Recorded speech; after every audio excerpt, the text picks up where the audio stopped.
بسم اللہ الرحمن الرحیم۔ السلام علیکم۔ 2 ستمبر 2020 بروز بدھ سعودی عرب کی خبروں کے ساتھ آپ کی خدمت میں حاضر ہیں۔ میں 2.5 برس قبل خروج عہدہ پر پاکستان گیا تھا۔ دوسرے ویزے پر سعودی عرب جا سکتا ہوں۔ سعودی عرب میں اقامے کے قوانین واضح ہیں۔ اگر کوئی غیر ملکی چھٹی پر اپنے ملک جاتا ہے تو اس کے لیے لازمی ہے کہ مقررہ وقت پر واپس آئے۔ خروج عہدہ یعنی ایگزٹ ری انٹری ویزے کی مقررہ مدت کے دوران واپس نہ آنے کے 1 ماہ بعد اس شخص کو جوازات کے سسٹم میں بلیک لسٹ کر دیا جاتا ہے۔ اس کی خلاف ورزی کی سزا 3 برس ہے۔ اس مدت کے دوران کسی دوسرے ویزے پر سعودی عرب میں داخلہ منع ہوتا ہے۔ خروج عہدہ ویزے کی خلاف ورزی کرنے والوں کے لیے مقررہ مدت یعنی 3 برس کے دوران واپس آنے کا ایک ہی ذریعہ ہے، وہ یہ کہ اگر سابق کفیل چاہے تو دوسرا ویزا جاری کرا سکتا ہے۔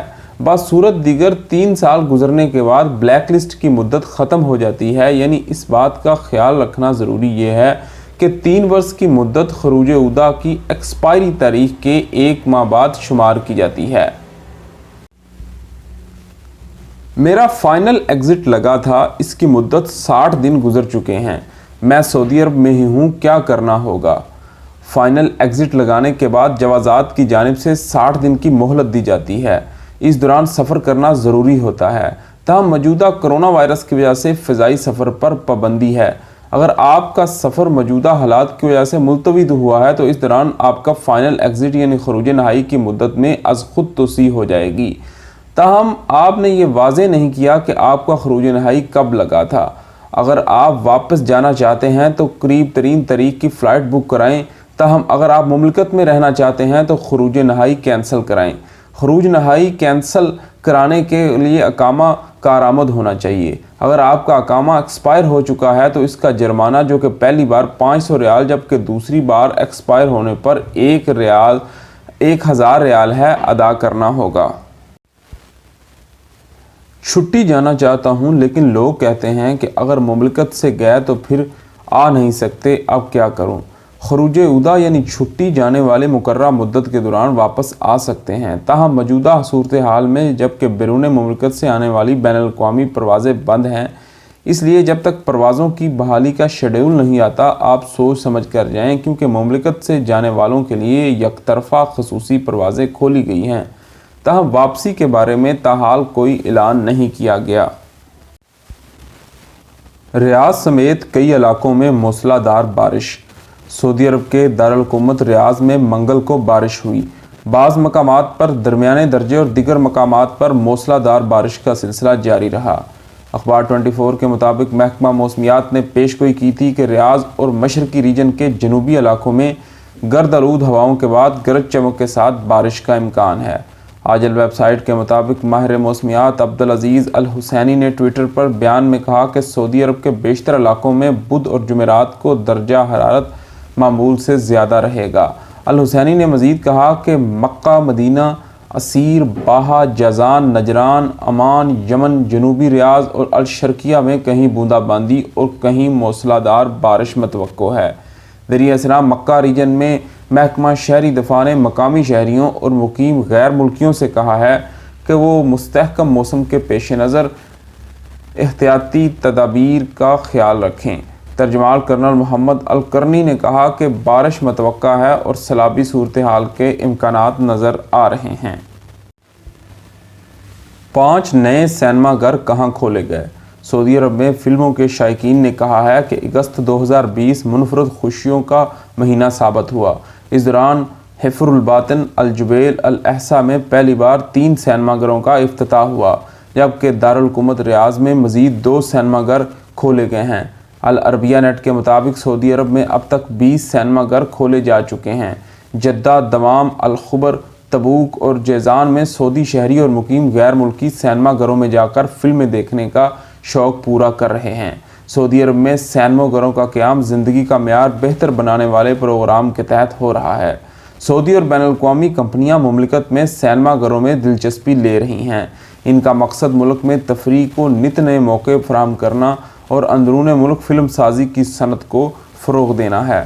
حفر الباطن اور ریاض میں نئے سینما گھر امریکی کمپنی AMC، جبکہ احسا میں الجبیل میں